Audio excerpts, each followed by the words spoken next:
কিন্তু রাকিবকে তাকে বলা হয়েছে তুই উস্কানি দাতা, তোকে আমরা মারবো। আপনাদের যাতায়াতের জন্য যে বাস সেটা বন্ধের জন্য আমরা অলরেডি কর্মসূচি দিয়েছি। ঢাকা কলেজ তার অস্তিত্বের প্রশ্নে সর্বদা আপোষহীন। শিক্ষার্থীদের প্রতি আহ্বান থাকবে, আপনারা যদি গতকালকে নেই আবারও পুলিশ সহ ছাত্রলীগের মতো কায়দায় আমাদের হামলা করতে আসেন, আপনাদেরকে হুঁশিয়ার করে বলে দিলাম ঢাকা কলেজ অস্তিত্বের জন্য আপোষহীন।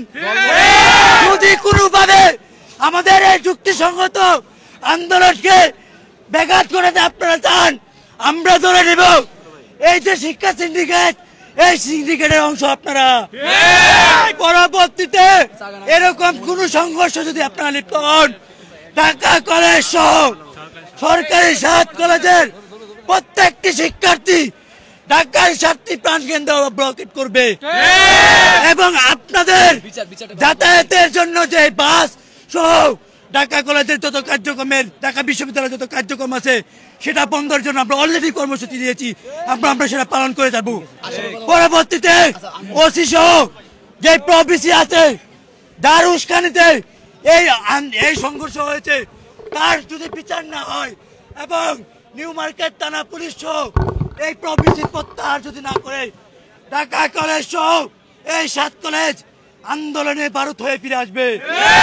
তাই হুঁশিয়ার করে বলছি, 24 ঘন্টার মধ্যে পদক্ষেপ নেবেন।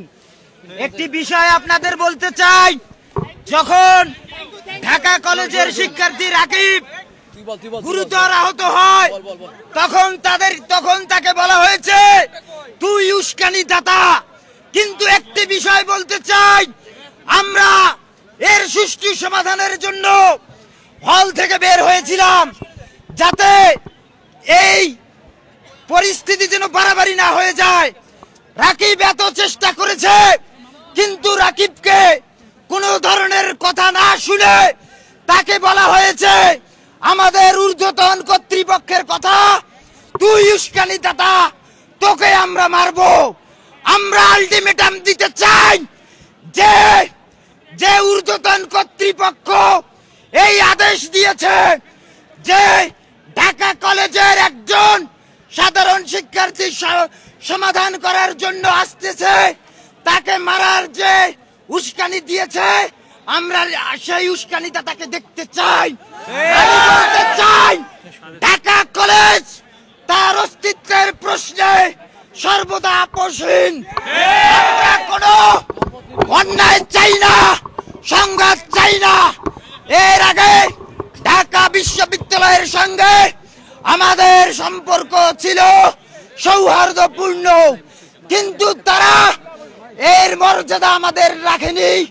আমাদের সাধারণ শিক্ষার্থীদের রক্তাক্ত করেছে এবং রক্তাক্ত করার পরেও সেই শিক্ষার্থীকে আমরা গতকাল 6টা মেডিকেল ঘুরিয়েছি, কোথাও ভর্তি করাতে পারেনি।